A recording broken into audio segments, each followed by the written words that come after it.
Hello and welcome to Season 5 of the Lighting Your Way podcast. We are very happy to start off this season with a story, a very compelling and, depending on your perspective, a horrifying story of the importance of getting a second opinion. Listen as my colleague Jennifer Prater shares a recent case that may leave you wondering, how does this stuff happen? Hope you enjoy it. Welcome, Jen Prater, to the Lighting Your Way podcast. Welcome back. You have been a guest before, so welcome back. Thank you, Betty. It's good to be back. Yeah. You're. This is your second rodeo, as they say. Yeah. So, Jen, we talk a lot at Guardian Nurses about the value of getting a second opinion. It's one of the, I guess, suggestions or things we recommend to patients all the time. And a lot of misconceptions about second opinions. Are they covered? Are the doctors going to get mad at me if I go get a second opinion? But your case that we're going to talk about today is so unique that I just had to bring you back so we could talk about it. So tee it up for me if you would. Tell me a little bit about this case and we can start talking. So as you know, I support a fund whose HR vice president had reached out to me after speaking with one of her employees who was sharing some of the struggles his father was having with a current health situation. And because they have guardian nurses as a support and as a benefit, their HR vice president reached out to me and asked me to give this employee a call and see if I could help out the son in his efforts to help his father. Okay. So, and do we know what the diagnosis was? Yes. She said his father was just that week diagnosed with prostate cancer. Okay. And had been to a doctor, was given some information, was told he had to act very quickly. And the whole scenario just didn't quite make sense or didn't feel right, I guess, to the son and then to the HR representative. So that's when they reached out to me. Okay. And then what did you do? What was your course of action? Right. So I reached out to the son first, who's the employee, and got a little bit of information. So his dad is 62 years old, so he's not very old. Thank you for saying that. He had recently been to his primary care doctor and had a PSA done. PSA results came back slightly elevated, and so he was referred to a urologist. So he wasn't having any symptoms. It was just normal. The primary care was doing what he needed to do, which is, check PSA levels. Correct. Just a basic screening. Okay. So that week, his dad had gone to a urologist, referred to by his primary, previous to his dad had gone to the urologist and subsequently had a prostate biopsy done. That week is when he went back to the urologist for the results. And in the words of the mom later, she told me, she said, basically, he said, "I'm so sorry, but you have cancer and we have to get it out right away." Oh. So, wow. Okay. Yeah. So this really scared them. In hindsight, so what we found out was, his PSA was not super elevated. He had 2 out of the 10 biopsies. So they do a lot of biopsies. And then based on how many come back positive, they calculate a score, and that helps to guide some of your treatment. So he had 2 positive biopsies out of his 10. So again, not an overwhelming number of positive biopsies. Right. But the parents, when we spoke with him, so I talked with the son, kind of got set up with what's going on. I did enlist the assistance of another guardian nurse colleague because a lot was going on with them. And we reached out to the parents to get the full story, and found out they were told, this is pretty urgent. There's several options out there for you. You'll probably have erectile dysfunction, be in a diaper for Yikes. a long time. However, there is one procedure, a modified type of surgery procedure that it's relatively new. Not many people do it, but I happen to be the one that does it in this state. Of course. Today only. No one else around really does this. And what is this procedure that he was? It's called HIFU, which it's something that it's high frequency ultrasound, focused ultrasound, right? Okay. So I had researched this previously for another patient about a year ago and spoken to several cancer experts. So I was mildly familiar with it, not a expert, but it's very similar, like cryotherapy freezes everything. It takes them to freezing temperatures and freezes things. The HIFU is a similar procedure, but it heats them. So it does this high ultrasound sound waves to get the target tissue and like an ablation almost. Okay.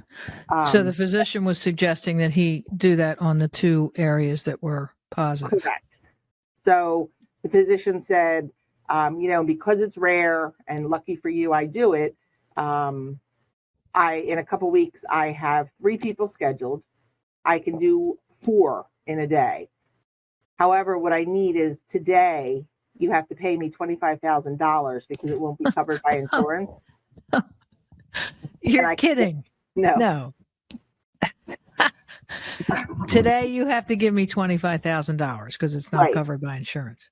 And please sign this waiver that you will pay me the $25,000 today, and if you cancel, I get to keep 10%. Oh, right. Oh my God! And so here you are. You're hearing. You're going to be in diapers. You're going to have erectile dysfunction, and if you just pay me this, you get door number 2, which means you'll be fine. Correct. You'll go on and live a happy, simple, easy procedure. Less risk than any of the other ones. I'm the expert. Let's do this because you have cancer and it's important. Oh God, I can't even imagine how frightened they were. Right? Yes. To have that kind of pressure seems really unethical. Right? Yes. And this is the physician explaining this, not his office staff or. Correct. It was the physician telling them. Wow. So, right. So what happened? Did they sign up? So they did. They signed up. They said they, sat in the waiting room, got their credit cards out, figured out how much they had available, what they needed to pull from their retirement account to make up the $25,000, and signed it over. Oh, and scheduled the procedure. At that time, I want to say it was a couple weeks away. It wasn't too far out. Okay. And then so the son hears this from his parents. Mm-hmm. And then he talks to his HR VP, and in walks guardian nurses. Correct. Okay. Saying, stop. Yeah, stop the presses. Oh, wow. Right. Wow, I feel so bad for this couple that they would feel so much pressure. Yeah, they were scared. They really had the impression that he had cancer. If they walked out that day with not planning on anything, that he was going to die pretty soon from cancer. Oh. And that, thank goodness, this doctor was going to save them. Wow. Yeah. Wow. So what was that call like? You weren't able to go to that appointment, and obviously you wanted to get a second opinion. So tell me what happened after that. Right. So we initially broached the idea of a second opinion, and the wife was kind of like, oh, sort of you could hear it was over the phone, so it was a little different than our usual. And the patient himself was saying, no, I'm good. I'm going to go with this doctor. I'm going to have it done. I'm good. Wow. We talked with the son as well. And I think the son and the dad had some conversation, and then we spoke again. And, we certainly did not say cancel the procedure right off the bat. Let's just get a second opinion, explore our options. And if that turns out to be the best option for you, that's okay. And we will support you with that. Mm-hmm. But let's just know what all your options are. Right. I mean, and Well, really, and- I was kind of twitching because it just didn't feel right to me either. Right. And listen, so many times on our team, when I talk with our colleagues, it's if your gut is telling you that it doesn't feel right, we have to go with your gut. And Right. and clearly, this situation did not feel right to you. But I'm surprised. I guess I'm not surprised that the gentleman was wanting to move forward. We've had certainly plenty of patients who just want to get it over with, right? Whether it's lung cancer, prostate cancer, and the delay that they might feel in getting a second opinion is too much, right? It's too much anxiety. Right. And as you said, this was, all done by phone, right? You're talking with the son, you're talking with the patient, his wife. It's all by phone. Right. So, yeah, it was a lot of phone back and forth. Yeah. And the son was in the same town as the dad? The son, and I'll be honest, I don't have his address. He's nearby. I don't know if it's the exact town or just nearby. Right. So so you go into it wanting to get a second opinion. So how do you persuade the patient to get the second opinion? Well, again, it was just the conversation and the reassurance that, we're going to support you, but the importance that you need to know all the facts first. Mm-hmm. And I was very honest with him, and I told him, I said, I'll be truthful, and this doesn't quite feel right to me. Mm-hmm. Again, I wasn't going to slam that doctor, but I said, I just want you to know all your options before you make a decision. That's Right. all. Okay. So in normal process, you gather all the records, right? You get the HIPAA sign, then you gather the records. And what is that when you saw that the Gleason score was low?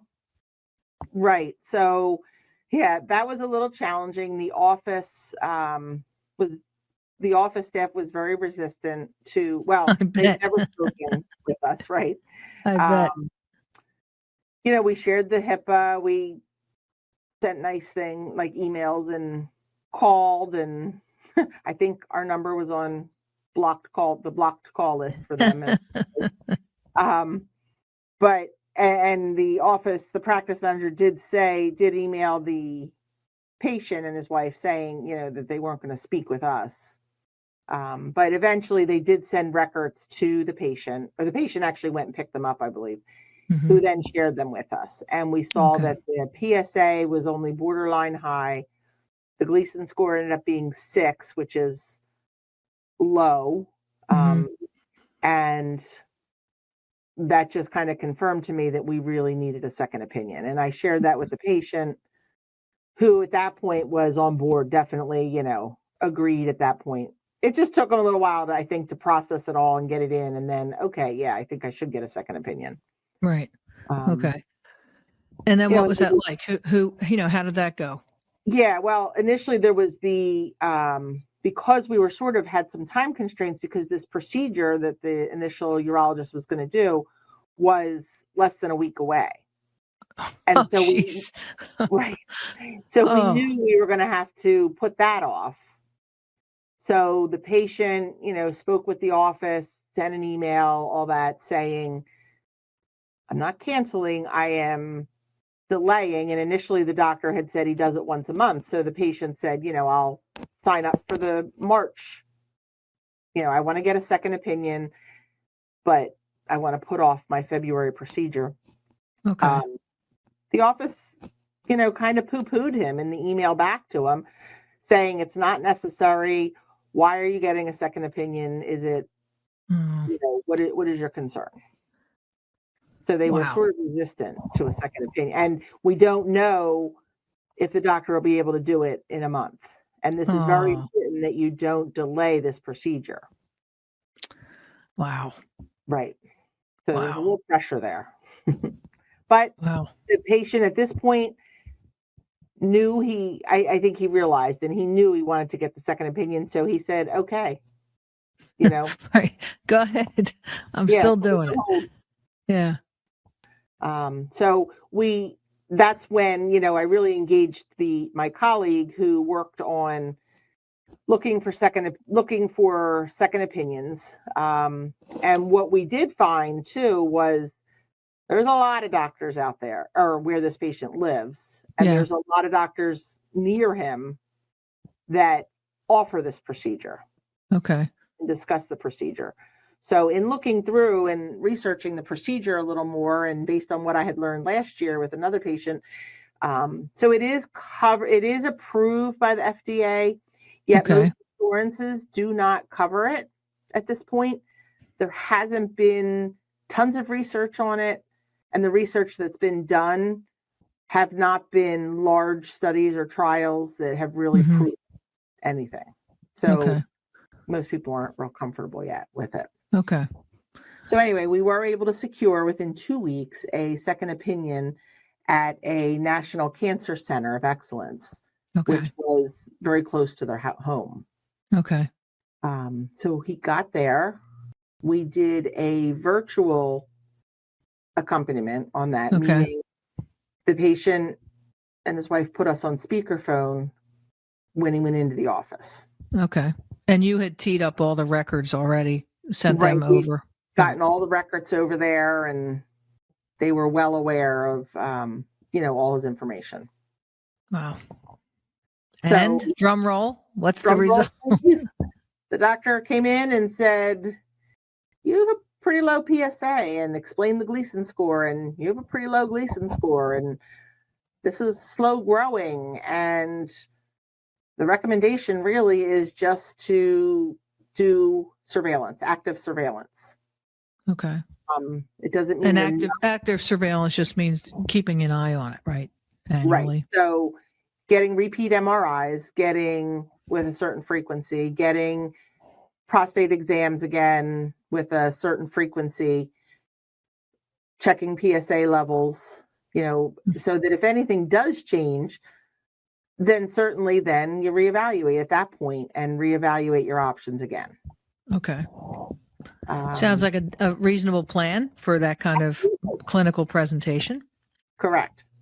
And we did mention the other procedure to the second opinion doctor, who just shook his head and he said, "I'm sure that's what was recommended to you. That urologist does a lot of those procedures. It is not something I would recommend." Wow. Didn't want to say much. That was it. All right. Well, so how did the patient respond? I mean, did he breathe a sigh of relief, or was he?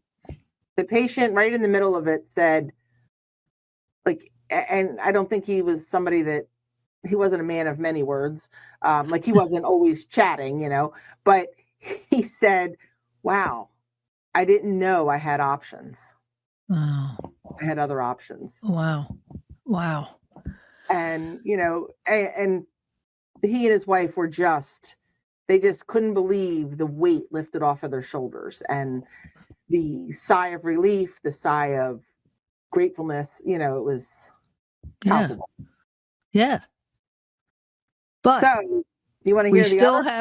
have we still have the 25,000 that they've already paid. Correct. Well, yeah, we have the 25,000 and the paper that they signed. We have not gotten all that back yet, but we're working on it. Okay. It's step by step. However, my feeling, what this brought to mind in talking with them is patient bill of rights. Patient bill of rights, they're in every office you go into, every hospital room, and you don't read them. You see them and it's like, yeah. Right. It's like HIPAA disclosures. Correct. Yeah. Yeah. But one of the first things on patient bill of rights, all of them, is the patient's treated with, dignity, respect, consideration, informed consent, Mm-hmm.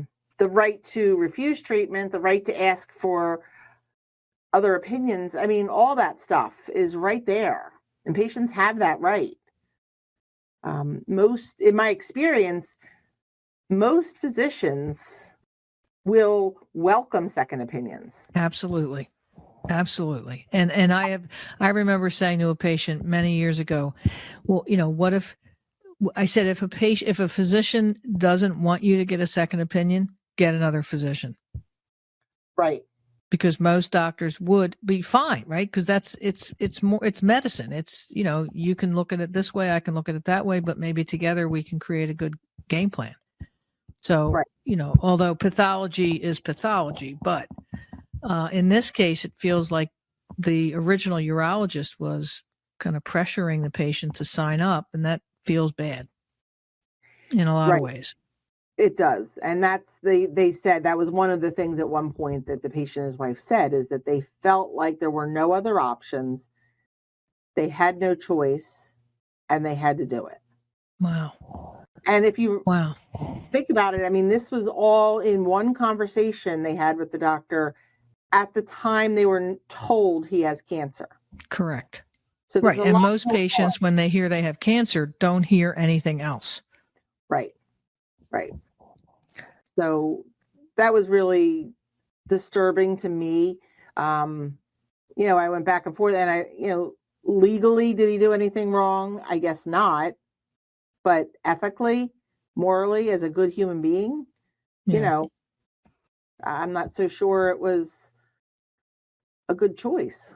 Yeah. No, it certainly doesn't feel good. Right. So did the patient cancel the procedure? The patient totally canceled, notified the practice that he is pursuing other options and would like his money back, all of it. Uh-oh. So we're waiting to hear back on that. So my fingers are crossed, but I do believe he's entitled to his whole $25,000 back. I don't think that was appropriate at that time. Give the guy a couple days to think about it, and then maybe, but he didn't even have time to think and process before he had to sign that. Well, and even when you make a car decision or a hotel, like you get 24, 48 hours, right, to back out of it. Right. Seems like you should get at least that much with a healthcare decision. Something as important as that. Right. Now, the other part of this, Betty, so as if that's not enough that they're dealing with. Right, exactly. One of the first things I did do after I spoke with them was ask them to send me their insurance information, because I kind of wanted to see what's in network out there or where they live, what's not in network, what's covered, not covered, that kind of thing. So I was trying to understand, the need for $25,000 immediately. And I started looking and so they sent me their insurance card, and it looked like an insurance card, and in network, out of network, deductibles, all that. Okay. Couldn't really make sense of it. And I was going online and I'm trying to find the company, and I'm trying to find, then it gave me some other things. I found a website that it comes from, and in small print on one of the pages, it says, please note, this is not commercial insurance. This does not meet the ACA minimum requirements for healthcare coverage. Oh my God. So what I figured out was it was like, I call it like a discount plan. Okay. You could certainly, if you go to any of the doctors that were in their system, their network, I guess, get discounts. And then there were other products on there you could get discounts for. So it was a sign up for a discount club kind of thing. Like a BJ's card? Yeah, right. And they were paying a lot of money for it. So that really disturbed me. That took me a while to get my head around that, because I was like, what? How can this be? I didn't know there was stuff like that out there. And everything about this mimicked insurance, like the verbiage and even the way the card looked and was set up and everything. Did they think they had insurance? Did the patient and his wife? Absolutely. Yep. Oh God. So, right, we had to call them, and I had to call them and say, not sure if you're aware, but this is really not insurance. And what did they say? That They had no idea. they were having a bad week. I know. I felt like I'm surprised they answered any of your calls anymore, Jen. Right. No, nothing but news from me. Right. So thankfully, through a few connections where they live, I was able to connect them with an insurance expert who assisted them. And I'm happy to say, as of last week, they are covered by a major national carrier for insurance. Great. They're only paying $60 a month more. Oh, for wow. what I call real insurance versus for actual insurance, right? Right. Versus how long had they been carrying the discount card? That was over a year. Wow. And they didn't need to use it at all? They hadn't had any major health issues. So they would go to a doctor and pay out of pocket, but not realizing that they're just thinking that that's our copay. We have a high copay kind of thing. Oh God. Wow. Yeah. They hadn't really needed it. Wow. This what a unique, as I said in the beginning, this was a whopper of a case, not only a clinical turnaround, but certainly an insurance turnaround as well. So in case he should need surgery in the future, hopefully not, that he will have actual insurance to cover that. And for all the surveillance testing and all that, he'll have insurance. And, Is he still connected to the, is he going to continue to see the urologist at the NCI hospital? Yes. That's who he's going to continue to follow with. Great. Good. Thank goodness. I'm happy about that. So the only missing piece is how are we going to get the money back? That's the missing link at this point, and I'm still fighting for it. Okay. Well, I think they are lucky to have a son working for the company that provides this benefit. Wow, great! I'm so happy for them and for him that he didn't have to have any procedure and can wait and watch his PSA, and hopefully it stays, kind of high normal, but it doesn't have to have any further treatment. Right. And talking to this couple before and after, they just sound lighter, happier, relieved. Yeah. And, it's just so rewarding.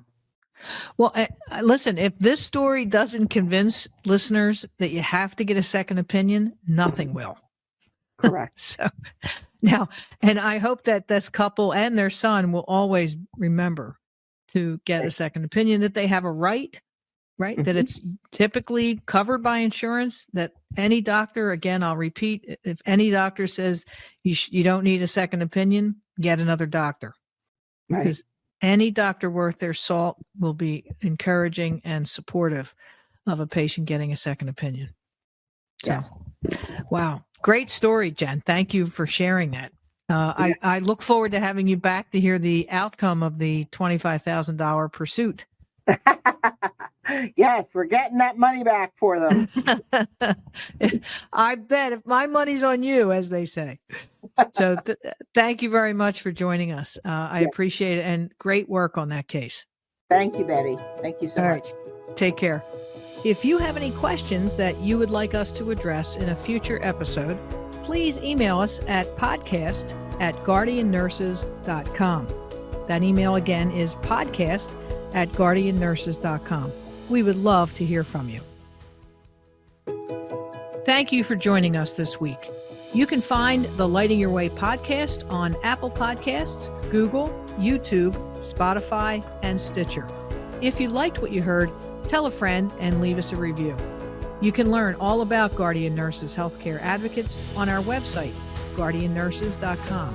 So until next time, find some joy in your life, pet all the good doggies and kitties, and remember to tell your people that you love them. Take care.